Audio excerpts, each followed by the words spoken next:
Bwana na Bwana Mungu mwenye nguvu, tunakushukuru kwa kazi kubwa ambayo uliweza kufanya Bwana.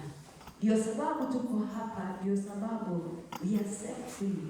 Ndio sababu my Father we are healed.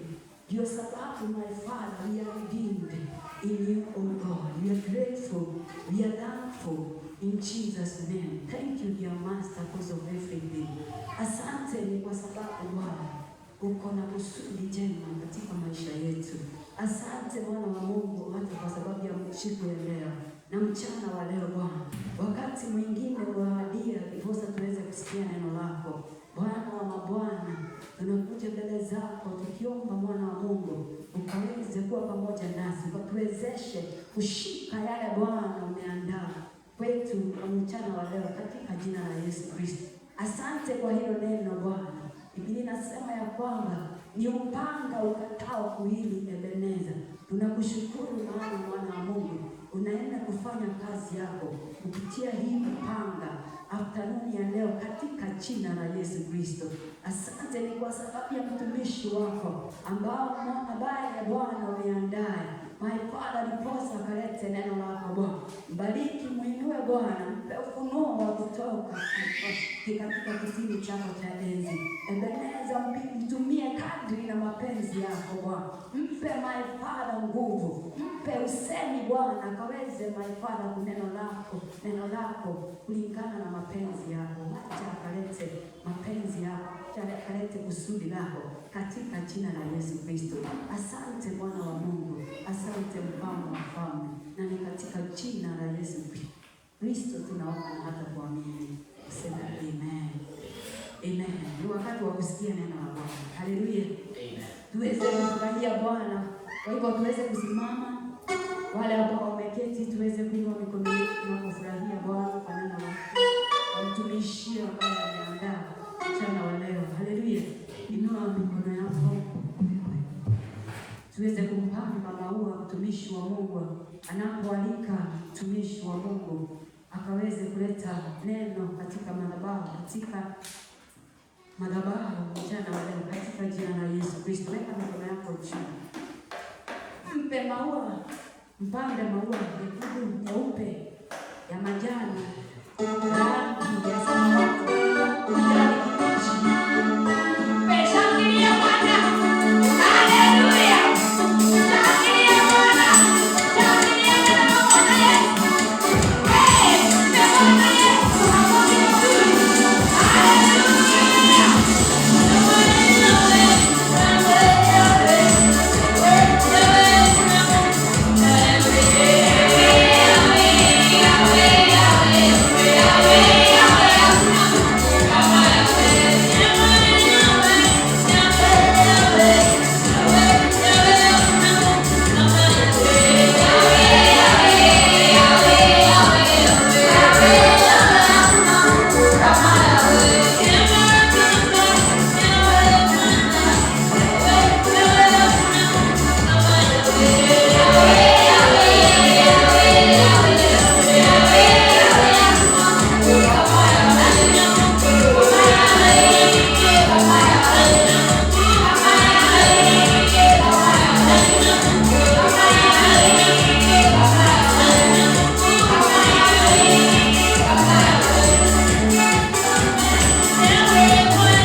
stand before his people. Ninamshukuru mtumishi wa Bwana for giving me this podium to share the word of God. I don't take it for granted. I praise the Lord. Today we are going to share the word of God. Leo tunaenda kushiriki neno la Bwana In the book of Luke, kitabu cha Luke chapter 5, Luka mlango wa 5 from verse 1 to 11. mstari wa kwanza mpaka wa 11. Na kabla sijasoma, kuna kitu ningependa kusoma. So nakumbuka ile siku niliambia na mtumishi wa Bwana nitapeana nini. Ndiko nasikia kama naweza, unajua unaweza kukimbia. Kwa bila fear most ndio sasa inakuja kutendeka. Nikaambia sasa hapa nisaidie niwezeshe kwa sababu siwezi bila yeye. So hiyo siku nikaenda, nilipoenda kwa nyumba, nimekaa tu hapo kwa kiti. In my quiet times, I'm telling the Lord, give me the word of the day. So kama nimekaa pale kwa kiti, the word that crisscrossed my mind, ndio nataka kushare na siku ya leo. So today, the word of the day comes from Luke 5, from verse 1 to 11. And the topic of the day, neno la leo inatoka Luka 5:1 mpaka 11. Kichwa cha ujumbe leo is casting our nets deeper. Casting our nets deeper. kutupa jaribe zetu kwa kina cha ndani. So I request you to read for us. Naomba nisome kwa lugha ya Kiswahili. Luka 5 mstari wa kwanza mpaka 11. Ikawa makutano walipomsonga, walisikiliza neno la Mungu wakilisikiliza neno la Mungu. Yeye alikuwa amesimama kando ya ziwa la Genesareti. Akaona vyombo viwili vimekaa kando ya ziwa, lakini wavuvi wametoka wanaosha nyavu zao.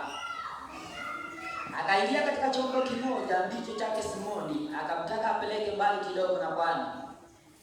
Akaketi akawafundisha makutano hadi chomboni. Hata alipokwisha kunena, alimwambia Simoni, "Tweka mpaka kilindini, mkazushe nyavu zenu, mvue samaki." Simoni akajibu akamwambia, "Bwana mkubwa, tumefanya kazi ya kuchosha usiku kucha, tusipate kitu, lakini kwa neno lako nitazizusha nyavu." Basi walipofanya hivyo walipata samaki wengi mno, nyavu zao zikaanza kukatika. Wakawapungia mikono washirika wao waliokuwa katika chombo cha pili waje kuwasaidia. Wakaja wakavijaza vyombo vyote viwili hata vikataka kuzama. Simoni Petro alipoona hayo, alianguka magotini pa Yesu akisema, "Ondoka kwangu, kwa mimi ni mtu mwenye dhambi, Bwana." Maana alishikwa na ushangao yeye na wote waliokuwa pamoja naye, kwa sababu ya wingi wa samaki waliopata. Na kadhalika Yakobo na Yohana wana wa Zebedayo walikuwa washirika wa Simoni. Yesu akamwambia Simoni, "Usiogope, tangu sasa utakuwa ukivua watu." Hata walipokwisha kuviegesha kwane vyombo vyao, wakaacha vyote wakamfuata. Amen. Amen. So katika this reading tunapata kuwa wanafunzi wa Yesu, okay, they are going to become the disciples of Christ. Walikuwa wanafua samaki katika the Sea of Galilee or the Lake of Gennesaret. So wakati huu wanafua samaki, Yesu Kristo kawapata pale katika kile chombo, wakati ambapo walikuwa wanaosha hizo neti zao. Katika harakati hii, tukiangalia katika verses 1 to 3, tunaangalia the great commission Christ has given us. Sisi katika ufalme wa Kristo, kazi kubwa ambayo tumeaminiwa kubwa sana ni kazi ya kuhubiri neno la Bwana. So we see Jesus anapowapata hawa watumishi, the Simon Peter and the friends, anaomba hiki chombo chao akaweza kuhudhuria umati ambao umekusanyika, the oppressed him ndio aweze kuachilia neno. So we find Jesus akitumia both ya Simon Peter kuhubiria umati. So we are called upon as a church, as the believers, the great commission Christ has given us is to preach the word of God. Kwa hivyo tunaona Yesu Kristo anatumia chombo kile cha Simon Peter kuhubiria ule umati. So we are called upon as believers. Do you evangelize to the other peoples, even the Gentiles, wale ambao hawajui Mungu? Unachukuanga hilo jukumu na kuwafanya wajue Mungu, kuwahubiria ile neno, ndio wakaweza kubadilika na kumjua Mungu, ndio waweza kubadilika na kuachana na dhambi na kumfuata Yesu. So we are going to read through verses 5. Mstari wa 5.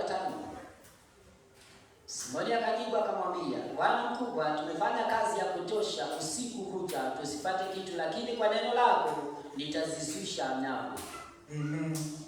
So tunapata kuwa wakati Yesu anapatiana neno kwa ule umati, ndiposa sasa tena anaamrisha akina Simon Peter na marafiki zake wakaweza kususa nyavu kilindini, to cast their nets deeper in the sea. Na wanatii, wanakubali kutii. So whenever there is a command, there is a promise, ndio? So waliamua kutii na walipotii walipata baraka. So that's when they casted their nets deeper. Ndiposa wakaweza kupata the overflow. So sisi kama Wakristo, wakati ambapo tunapewa command, instruction na Mungu tufanye, do we obey? If you obey, kuna baraka ambayo inafuata. If you don't obey, the opposite is true. So we are being called upon whenever God instructs us to do something, whenever we are commanded to do something, we obey so that we can reap the fruits of obedience. So wakati sasa Simon Peter alipea ile chombo chake, na wakati Yesu alipoamrisha aweze kunyosha zile nyavu zake kilindini, ndiposa wakaweza kupata samaki, alitii. So he said, at your word, kwa neno lako nitasusa nyavu zangu kilindini. Na wakati alifanya vile, waliweza kupata massive catch of fish, walipata overflow ya samaki. Hallelujah. So tuendelee katika verse 6 and 7. Mstari wa 6 na 7 inasema, basi walipofanya hivyo walipata samaki wengi mno, nyavu zao zikaanza kukatika. Wakawapungia mikono washirika wao waliokuwa katika chombo cha pili waje kuwasaidia. Wakaja wakavijaza vyombo vyote viwili hata vikataka kuzama. So hapa tunapata Simon Peter anajibu Yesu, anasema at your word, at your word. So anatii ile neno.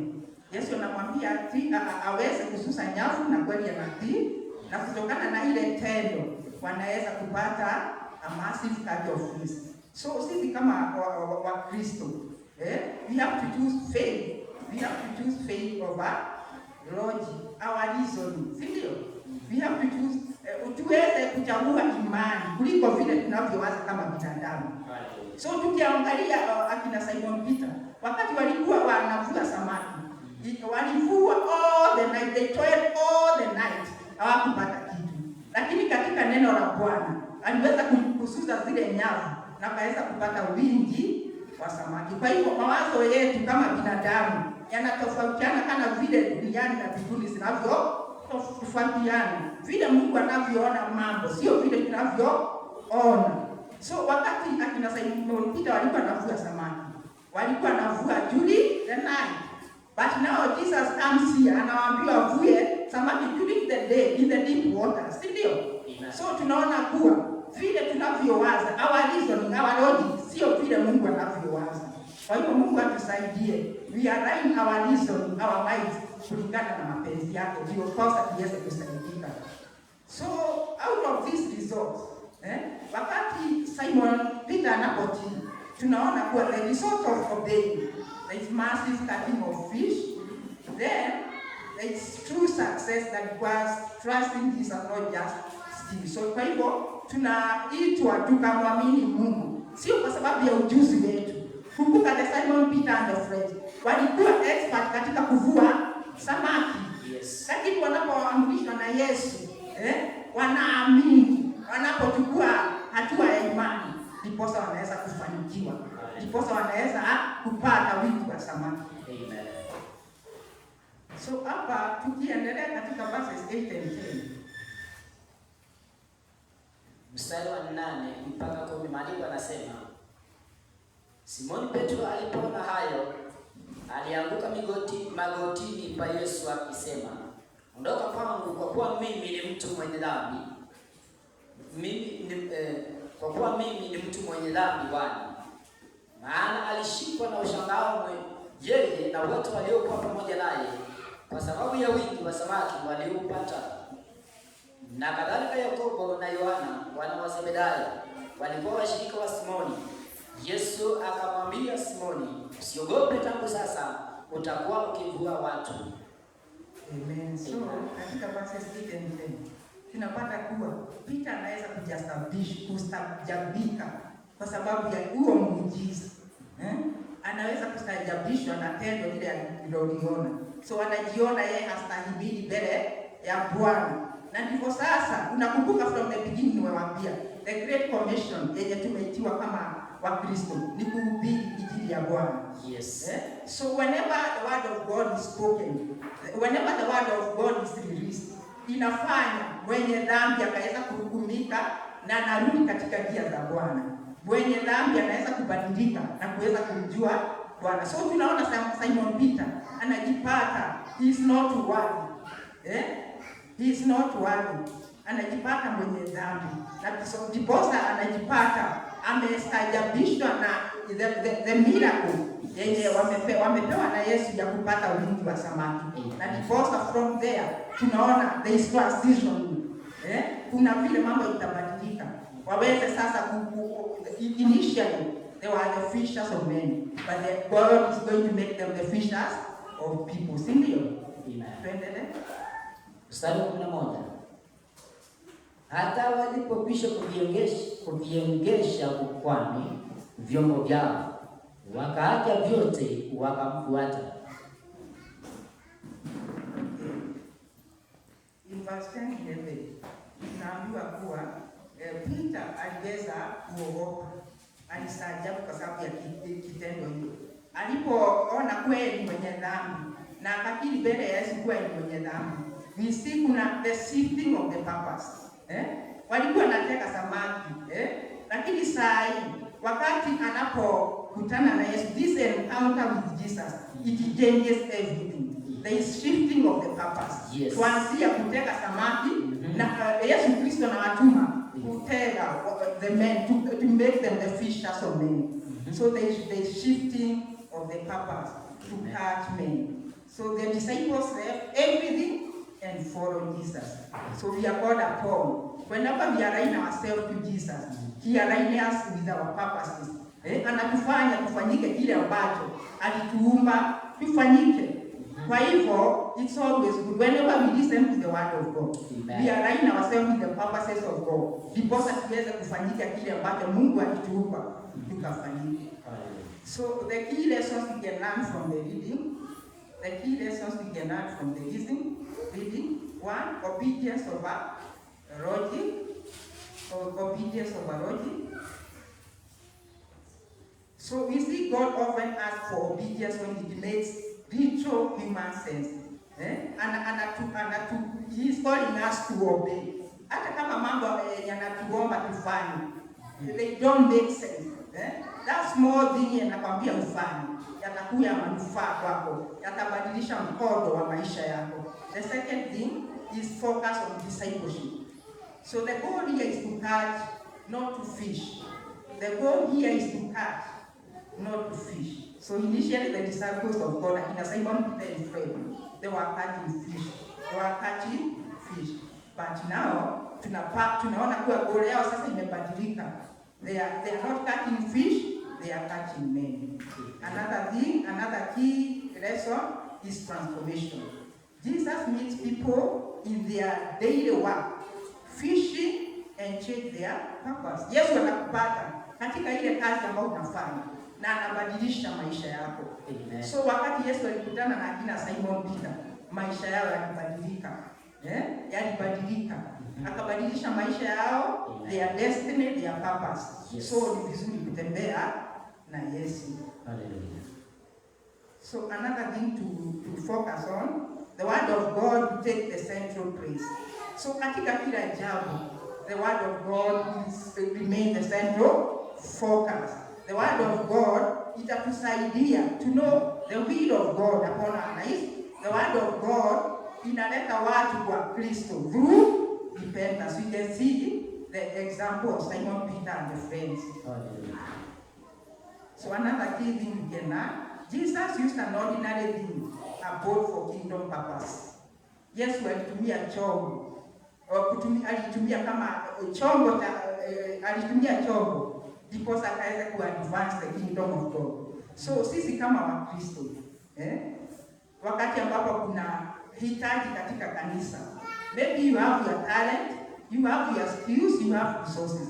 Kuna tukizitumianga ndio kuweza ku-advance kingdom ya Mungu. That is a challenge I'm giving to you. So Peter made his resource available for Jesus. Now, are you willing to offer that thing that God has given you? It can be the talent, it can be the skills, it can be the resources. Kile ambacho Mungu amekupatia, inaweza kuwa mbaji, inaweza kuwa tuseme uko na ustadi fulani katika kufanya jambo fulani. Unaweza litumia kufanya kazi katika ufalme wa Bwana. Mungu anatumia kile ambacho Mungu amekupatia. That thing that God has given you, hiyo ndio atatumia ndipo kuweza kukusaidia ama kukuletea manufaa katika maisha yako. Amen.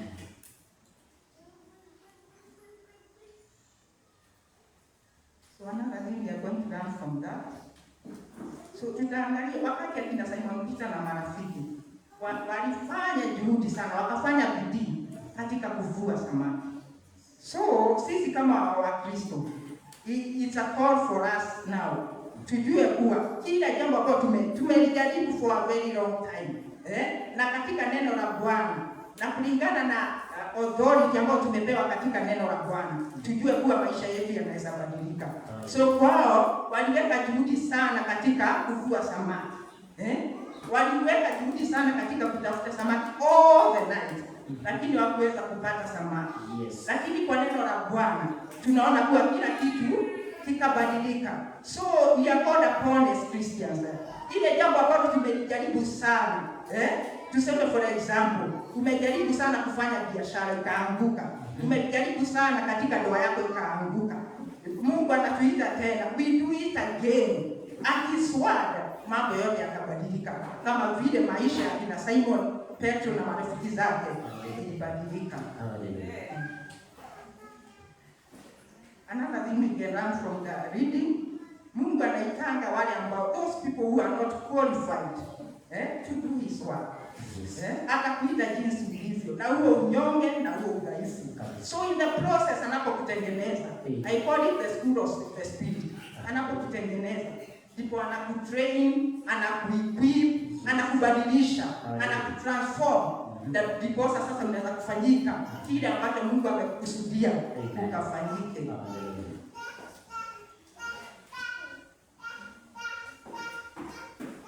So Mungu anatuita. God does not wait for us to shape up.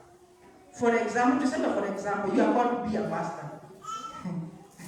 So for example, let me use Roda, Mungu amekuita kama mtumishi. Yes. So anakuita jinsi ulivyo.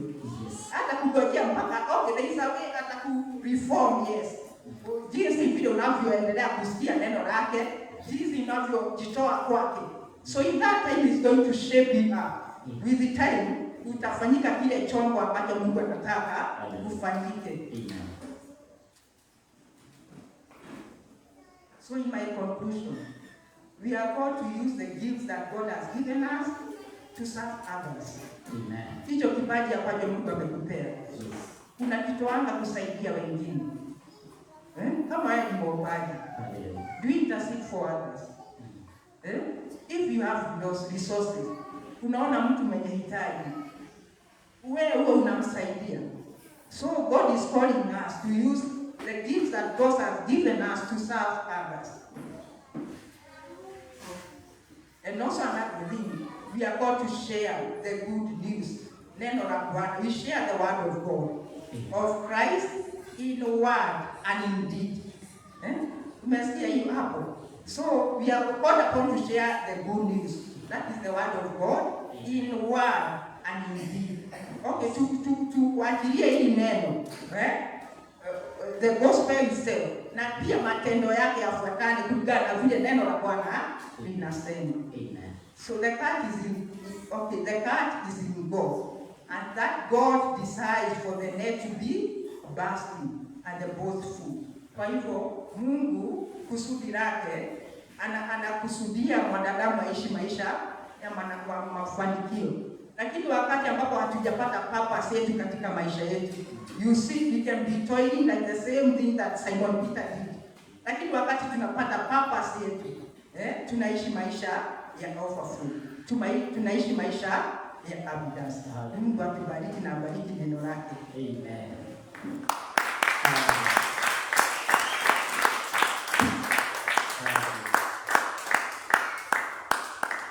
Pigia mtumishi wa Mungu makofi. Nasema pigia mtumishi wa Mungu makofi. Neno ni kutii. Haleluya. Neno ni kutii. Haleluya. Kitu cha kwanza, Yesu aliingia kwa chombo cha Simon Petro.